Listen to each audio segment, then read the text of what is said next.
नमस्कार, मैं हूं आपके साथ कृतिका।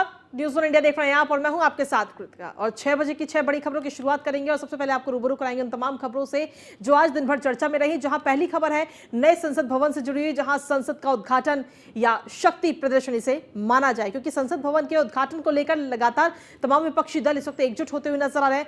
तो इस पर खबर पर विस्तार से आपको बताएंगे। वहीं दूसरी खबर में बात करेंगे समर्थ 2023 की, जहां आज यूपी में समर्थ 2023 का शुभारंभ सीएम योगी आदित्यनाथ ने किया। तीसरी खबर में बात द्विज के आईएएस बनने की कहानी की करेंगे। चौथी खबर में बात अब्बास अंसारी की मुश्किलों की करेंगे, जो मुश्किलें लगातार बढ़ रही हैं। पांचवी खबर में बात करेंगे आगरा की, जहां रेप पीड़िता न्याय के लिए सीएम से गुहार लगा रही है। और अंतिम खबर में बात होगी लखनऊ की, जहां मानवता शर्मसार होती नजर आई है। इन तमाम सभी खबरों पर आपको विस्तार से बताएंगे। साथ ही अगले आधे घंटे आप लगातार हमारे साथ बने रहिए। इन 6 खबरों के अलावा और भी खबरों आप तक पहुंचाएंगे।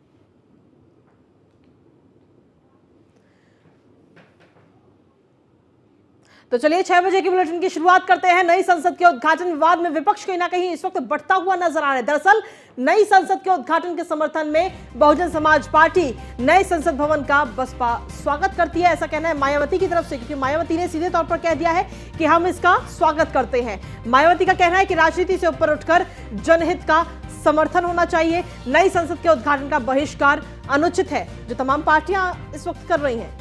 साथ ही मायावती ने कहा कि सरकार को नई संसद के उद्घाटन का हक है। उद्घाटन समारोह के निमंत्रण के लिए आभार भी मायावती ने जताया है। साथ ही मायावती ने कहा कि समीक्षा बैठकों के चलते वो इस कार्यक्रम में शामिल नहीं हो पाएंगी, लेकिन आमंत्रण के लिए उन्होंने शुक्रिया भी किया। इसके अलावा कांग्रेस की अगर बात करें तो कांग्रेस के नेता प्रमोद कृष्णम ने भी इस इनॉग्रेशन को लेकर इस कार्यक्रम को समर्थन कर दिया है। प्रमोद कृष्णम का कहना है कि पीएम मोदी नहीं करेंगे तो क्या पाकिस्तान के पीएम करेंगे इनॉग्रेशन। उद्घाटन पर समाजवादी पार्टी के नेता राम गोपाल यादव के भी सुर कहीं ना कहीं अलग नजर आ रहे हैं समाजवादी पार्टी से।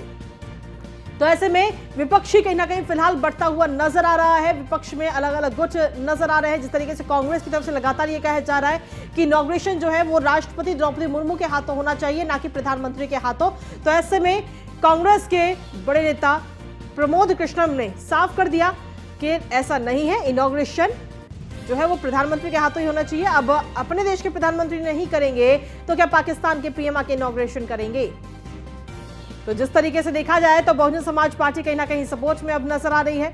बहुजन समाज पार्टी ने साथ दे ही दिया है, इस समारोह का सपोर्ट कर दिया है। इस समारोह का समर्थन बहुजन समाज पार्टी ने किया है। अब एनडीए के अलावा ये तमाम दल हैं जो कार्यक्रम में शामिल होंगे। राष्ट्रीय लोकदल जो इस कार्यक्रम में शामिल होता है 28 तारीख को हमें नजर आएगा। इसके अलावा बहुजन समाज पार्टी भी इस कार्यक्रम में शिरकत करेगी। हालांकि मायावती इस कार्यक्रम में नहीं पहुंच पाएंगे अपने बिजी शेड्यूल की वजह से।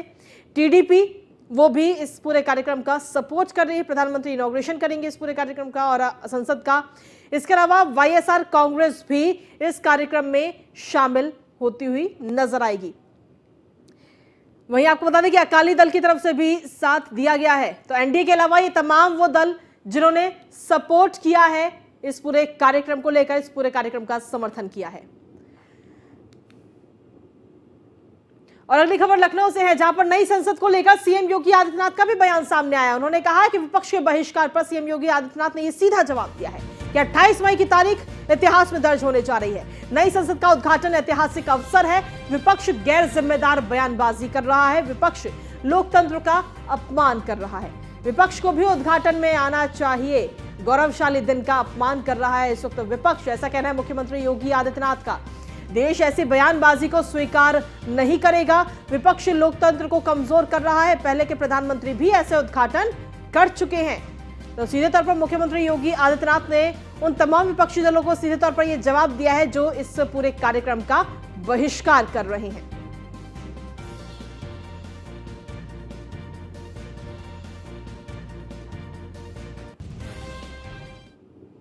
और कल मैनपुरी के दौरे पर रहेंगे मुख्यमंत्री योगी आदित्यनाथ, जहां सीएम के दौरे को लेकर पूरे जिले में तैयारियां जोरों शोरों पर हैं। डीएम और एसपी ने पूरी तैयारियों का जायजा ले लिया है।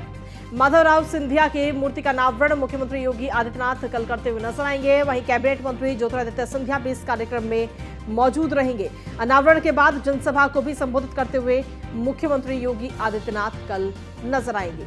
तो कल माधवराव सिंधिया की मूर्ति का अनावरण किया जाएगा और इस दौरान ज्योतिरादित्य सिंधिया कैबिनेट मंत्री वो भी मौजूद रहेंगे।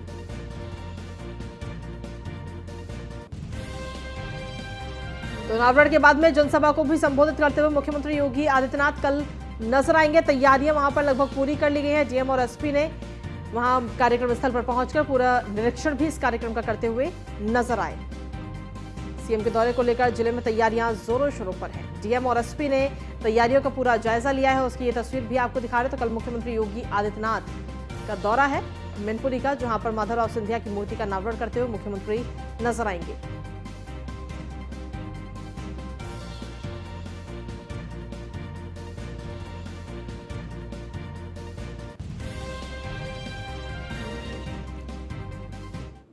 सूबे के मुखिया योगी आदित्यनाथ कल सुबह मैनपुरी पहुंचेंगे, जिसको लेकर तैयारियां भी लगभग पूरी हो चुकी हैं। डीएम और एसपी ने मौके पर पहुंचकर तैयारियों का जायजा लिया है। सुरक्षा व्यवस्था की अगर बात करें तो मैनपुरी में सुरक्षा व्यवस्था को लेकर भी पुख्ता इंतजाम किए गए हैं। डीएम एसपी लगातार अधिकारियों को निर्देशित कर कार्यक्रम को सफल बनाने का प्रयास कर रहे हैं। आपको बता दें कि सूबे के मुखिया योगी आदित्यनाथ कल सुबह लगभग 10:30 बजे मैनपुरी पहुंचेंगे, जहां पर वे आगरा रोड पर स्थित माधवराव सिंधिया की मूर्ति का अनावरण करेंगे। उसके बाद एक विशाल जनसभा को भी संबोधित करने का काम करेंगे। वहीं आपको बता दें कि उनके साथ कैबिनेट मंत्री ज्योतिरादित्य सिंधिया भी मौजूद रहेंगे। बताया ये भी जा रहा है कि मध्य प्रदेश के कई मंत्रियों के साथ साथ यूपी के कई मंत्री भी इस कार्यक्रम में शामिल होने का काम करेंगे। आपको बता दें कि सीएम योगी आदित्यनाथ मैनपुरी में कल पहुंचेंगे, जिसके बाद वे लगभग 12 परियोजनाओं का भी शिलान्यास करने का काम करेंगे। सुरक्षा व्यवस्था की अगर बात करें तो मैनपुरी में सुरक्षा व्यवस्था को लेकर डीएम एसपी ने खुद मोर्चा संभाल रखा है। रूट डायवर्जन की अगर बात करें तो यातायात व्यवस्था कहीं भी कोई परेशानी उपलब्ध ना हो सके, इसको लेकर भी प्रशासन पूरी तरीके से अलर्ट है। लगातार रूट डाइवर्ट किए गए हैं ताकि शहर में भी कोई परेशानी। वहीं मुख्यमंत्री योगी आदित्यनाथ ने आज लखनऊ के इंदिरा गांधी प्रतिष्ठान में ग्राम पंचायत स्तर पर डिजिटल लेन देन के प्रोत्साहन के लिए समर्थ 2023 के शुभारंभ और बीसी सखी के राष्ट्रीय सम्मेलन के उद्घाटन समारोह में शिरकत की। इस दौरान केंद्रीय मंत्री ग्रामीण विकास एवं पंचायती राज गिरिराज सिंह, केंद्रीय राज्य मंत्री उपभोक्ता कार्य, खाद्य एवं सार्वजनिक वितरण तथा ग्रामीण विकास साध्वी निरंजन ज्योति, डिप्टी सीएम केशव प्रसाद मौर्य, राज्य मंत्री विजय लक्ष्मी गौतम भी मौजूद रहे। इस दौरान सीएम योगी आदित्यनाथ ने क्या कुछ कहा है, आपको सुनवाते हैं।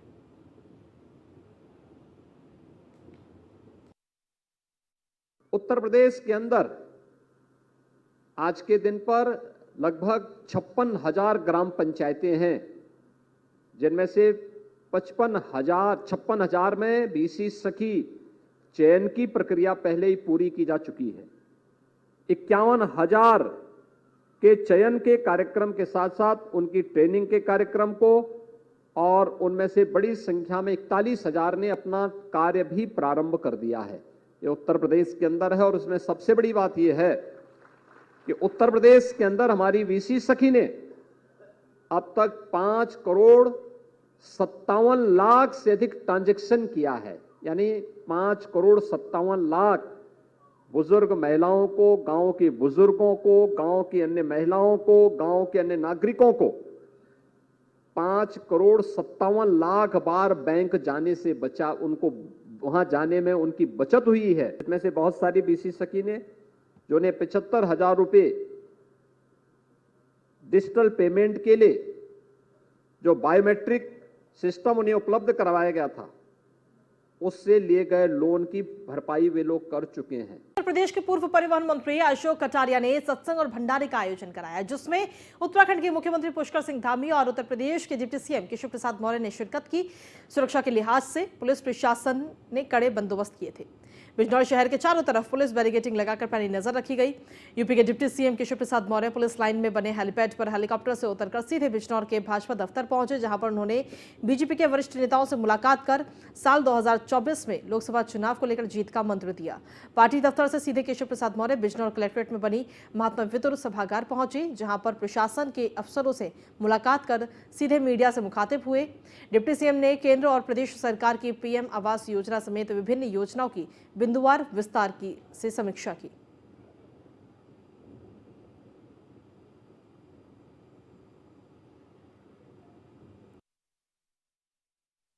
आज जो मैंने निर्देश दिया है वो मिनट्स का पार्ट बनता है, ठीक है।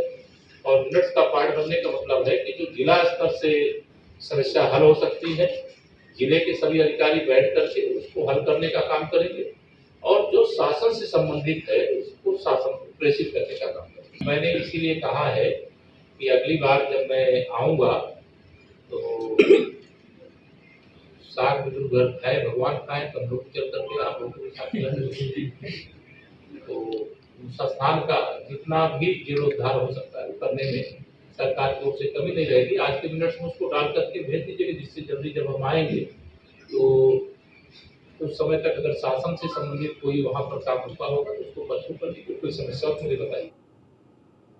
वहीं मेरठ के खरखोदा कस्बे के रहने वाले द्विज गोयल ने यूपीएससी में 71वीं रैंक हासिल की। इसे लेकर न्यूज़ 1 इंडिया ने द्विज गोयल से खास बातचीत की। द्विज गोयल ने इस दौरान बताया कि उनका सपना था कि वो आईएएस बने। यूपी पीसीएस में मेरठ के लाल ने 71वीं रैंक हासिल की है। लगातार देखा जाए तो मेरठ के अंदर इसी तरह से पहले भी कई लोग अपना नाम हासिल कर चुके हैं। मेरठ की धरा की बात की जाए तो लगातार यहाँ पर इसी तरह से जो छात्र हैं वो आगे बढ़ते हुए नजर आ रहे हैं। फिलहाल हमारे साथ द्विज गोयल हैं जिन्होंने यूपी पीसीएस में 71वीं रैंक हासिल की और लगातार अगर बात की जाए यूपी पीसीएस हो या फिर यूपीएससी की बात की जाए कई बार मुकाम हासिल किया है। हर वक्त की बात की जाए, हर बार की बात की जाए तो अपना नाम सबसे ऊपर रखा है। द्विज क्या कहेंगे, कैसे आपका सफ़र रहा है अभी तक का, और ये सफ़र कितना मुश्किल था और कितना आपने आसान कर दिया है? ये सफ़र थोड़ा चैलेंजिंग था, बट होपफुली हर कदम पर थोड़ा इम्प्रूवमेंट हुआ और सफलता मिलती गई। यूपी पीसीएस में भी मेरी 19th रैंक आई है और यूपीएससी में फाइनली मेरा 71 रैंक आई है अभी, और मेरा final selection as an IAS I think हो जाएगा। अभी तक देखने को मिला है कि आपने जितने भी एग्ज़ाम दिए हैं सभी में आपका सिलेक्शन हुआ है। कितनी बार यूपी पीसीएस और यूपीएससी में आपका सिलेक्शन हुआ है? यूपीएससी में मेरा ये 3rd अटैम्प्ट था और 2nd सिलेक्शन। इसके पहले लास्ट ईयर मेरा सिलेक्शन हुआ था और पॉन्डिक्स में मैं एज अ म्यूनसिपल कमिश्नर अभी वर्क कर रहा हूँ। बात करें यूपी पीसीएस की तो उसमें भी मैंने 2 अटैम्प्ट दिए हैं और मेरा दोनों बार सिलेक्शन हुआ है, और रिसेंट वाले अटैम्प्ट में मेरा एज एन एसडीएम सिलेक्शन हुआ था जो कि लास्ट मंथ रिजल्ट आया था। सुना है आपकी माताजी ने आपको पाल पोस कर सींच करके बड़ा किया है, तो उनको लेकर के क्या कहना है आपका? मेरा यही कहना है कि उनके सारे एफ़र्ट्स कल्मिनेट हुए हैं फाइनली इस सिलेक्शन में, एंड उन्हीं की ब्लेसिंग्स हैं और उन्हीं का सपोर्ट है जिसकी वजह से मैं अभी यहाँ तक पहुँचा हूँ, और उन्हीं की सारी मेहनत है।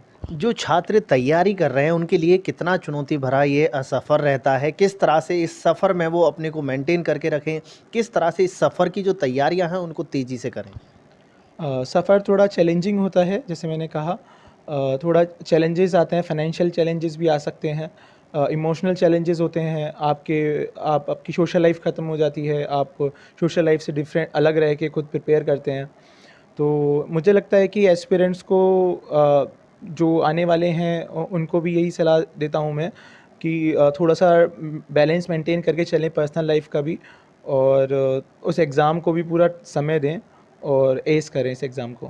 आपने किस तरह से तैयारी की? आपका सफ़र कैसा रहा है? कितनी मुश्किलें आपके सामने आई हैं जिसके बाद आपने इस मुकाम को हासिल किया? सफ़र काफ़ी अच्छा रहा, काफ़ी टाइम काफ़ी अच्छी चीज़ें भी होती थी, और बट चैलेंजिंग भी था एट अ टाइम, क्योंकि मेंस के जैसे कि 9 एग्ज़ाम्स होते हैं, लिखना काफ़ी चैलेंजिंग होता है, तो मेरे लिए वो काफ़ी चैलेंजिंग होता था। बट उसके साथ साथ एक स्मॉल ग्रुप ऑफ फ्रेंड्स था, मेरे 4-5 लोग थे जो हमेशा मेरे साथ रहते थे, मुझे सपोर्ट करते थे, और उनमें से 2 मेरे चाइल्डहुड फ्रेंड्स हैं, और मेरा एक खुद का पीयर ग्रुप था पढ़ने का जिसमें हम लोग 3 लोग थे, और होपफुली हम तीनों का सिलेक्शन हुआ है इस बार। तो सबसे बड़ी बात यह है कि जो बच्चे इस वक्त तैयारी कर रहे हैं उनके दिमाग में मेंटेलिटी होती है कि अब की बार सिलेक्शन नहीं हुआ है, तो वो कहीं ना कहीं निराशा को सामना नहीं कर पाते और हार करके बैठ जाते हैं। उन छात्रों के लिए क्या कहेंगे आप? मुझे लगता है कि अपनी स्ट्रेंथ और वीकनेस सबको एनालाइज़ करनी चाहिए।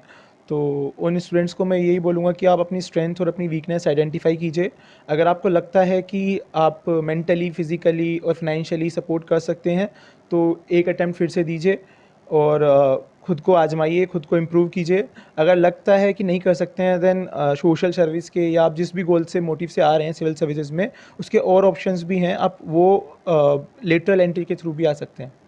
तो ये मेरठ का वो लाल है जिसने पीसीएस और यूपी पीसीएस की बात की जाए या फिर यूपीएससी की बात की जाए, अभी तक जितने अटेम्प्ट दिए हैं केवल एक बार निराशा का सामना करना पड़ा है। हर एक बार अब मेरठ के लाल ने अपना झंडा फहराया है, अपना जो गढ़ है उसमें रण में गढ़ बनाया है। उसी के साथ साथ अगर बात की जाए तो मेरठ के लाल ने इस बार पूरे देश में 71वीं रैंक हासिल की है और उसी के बाद डायरेक्ट आईएएस बने हैं। अगर बात की जाए तो पिछले वर्ष की बात की जाए तो ये इस वक्त भी म्युनिसिपल कमिश्नर के तौर पर बैठे हुए हैं और उसी के साथ साथ देखा जाए तो कहीं ना कहीं अब की बार फिर यूपीएससी में जिस तरह से अपना झंडा गाड़ा है, उसी के साथ अगर बात की जाए तो इस वक्त मेरठ के खरखौदा क्षेत्र के गौरव की बात की जाए तो कहीं ना कहीं आसपास के क्षेत्र में इस वक्त खुशी की लहर देखने को मिल रही है। मेरठ से अतुल शर्मा की रिपोर्ट, न्यूज़ वन इंडिया। वहीं मुख्तार के बाद विधायक बेटे अब्बास अंसारी की भी अब मुश्किलें कहीं ना कहीं बढ़ती हुई नजर आ सकती हैं। अवैध शस्त्र लाइसेंस मामले में एसटीएफ ने एमपीएमएलए कोर्ट में आरोप तय किए हैं, पत्र दाखिल किया है। इसके लिए अवैध तरीके से शस्त्र लाइसेंस हासिल करने को लेकर के यह आरोप पत्र दाखिल किया गया है। बिना अनुमति लाइसेंस पर 8वां शस्त्र अटैच कराने पर आरोप पत्र ये दाखिल किया गया है। दिल्ली पुलिस, कस्टम और राइफल एसोसिएशन के मूल दस्तावेज कोर्ट को सौंपे गए हैं। गैर कानूनी तरीके से शस्त्र लाइसेंस हासिल कर 8 प्रतिबंधित बोर के विदेशी असलाहे खरीदने का आरोप लगा है। यूपीएसटीएफ ने विधायक अब्बास अंसारी के खिलाफ अनुपूरक आरोप पत्र दाखिल किया है। तो अब कहीं ना कहीं विधायक अब्बास अंसारी की मुश्किलें अब आगे आने वाले समय में बढ़ती हुई कहीं ना कहीं नजर आ सकती है। यह आरोप पत्र इस वक्त दाखिल किया गया है एमपीएमएलए कोर्ट में।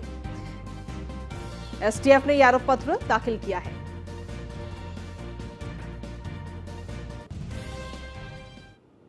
और 6 बजे की 6 खबरों में आगे बढ़ेंगे। अगली खबर है आगरा से, जहां पर रेप पीड़िता ने सीएम योगी आदित्यनाथ से गुहार लगाई है। रेप पीड़िता ने आरोपी की गिरफ्तारी की मांग की है। बीजेपी नेता पर बलात्कार का आरोप लगाया है। कोर्ट के आदेश के बाद मुकदमा दर्ज किया गया। वहीं शमशाबाद में गंभीर धाराओं में यह एफआईआर दर्ज की गई थी।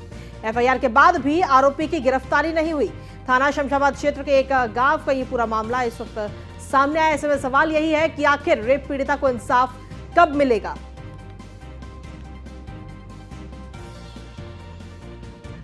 तो शमशाबाद से ये पूरा मामला इस वक्त सामने आया है, जहां कोर्ट के आदेश के बाद में ये पूरा मुकदमा दर्ज किया गया है। एफआईआर दर्ज हुई थी और उसके बाद में गिरफ्तारी नहीं हुई आरोपी की।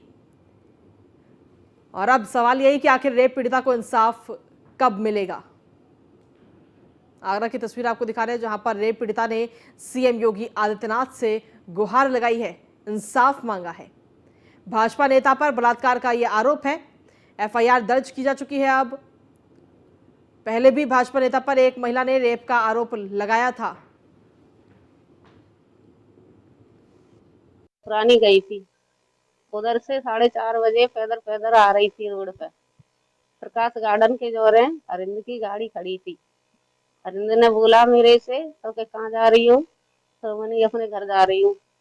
तो मैं वहां से बोला तो मैं छोड़ दूंगा चौराहे की तरफ। मैं भी उसकी गाड़ी पे जान के बैठ गई। पहले से मैं उनको जानती थी, उसके जीजा का ठेका लेती थी आलू का, तो आता जाता रहा, मेरी जान परिचय हो गई। गाड़ी में मेरी छेड़खानी करने लगा। मैंने ये क्या कर रहे हो? उन्होंने बोला था कि बैठी रह चुटा, मेरा चाटा मारा गाल पे। रिपोर्ट शमशाबाद में की थी। शमशाबाद में हमारी सुनाई नहीं हुई तो हम नकलो गए थे। योगी जी से मिले, योगी जी ने किया तुम्हारी कार्रवाई को जल्द से जल्द।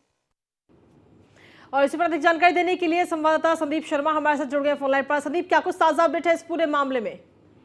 देखिए, आपको बताते चलें कि जहां एक पीड़िता है जिसने रेप का आरोप एक भाजपा नेता पर लगाया है और उसने यह कोर्ट के आदेश के बाद थाना शमशाबाद में 6 मई को मुकदमा भी दर्ज कराया था। पुलिस ने गंभीर धाराओं में मुकदमा भी दर्ज कर लिया है और पुलिस जांच कर रही है। लेकिन जो पीड़ित महिला है उसका कहना यह है कि जो आरोपी है वह लगातार उसके रिश्तेदार उसको धमकी दे रहे हैं और कंप्रोमाइज करने का दबाव बनाया जा रहा है। पुलिस की तरफ से किसी भी प्रकार का भी कोई एक्शन नहीं लिया जा रहा है। उस महिला का कहना है उसने योगी जी से मिलकर भी इस बात को कहा है कि आरोपी पर कार्रवाई की जाए। और महिला पहली बार कैमरे के सामने आई है। जिस तरह से उसने भाजपा नेता पर एक बलात्कार जैसे गंभीर धारा में मुकदमा दर्ज कराया था, उसके बाद आज पहली बार जो आरोपी महिला है, जो पीड़ित महिला है, वो कैमरे के सामने आई है और उसने योगी जी से गुहार लगाई है कि आरोपी पर कार्रवाई की जाए, उसे गिरफ्तार किया जाए। ठीक है, बहुत बहुत शुक्रिया तमाम जानकारी और अपडेट्स देने के लिए संदीप।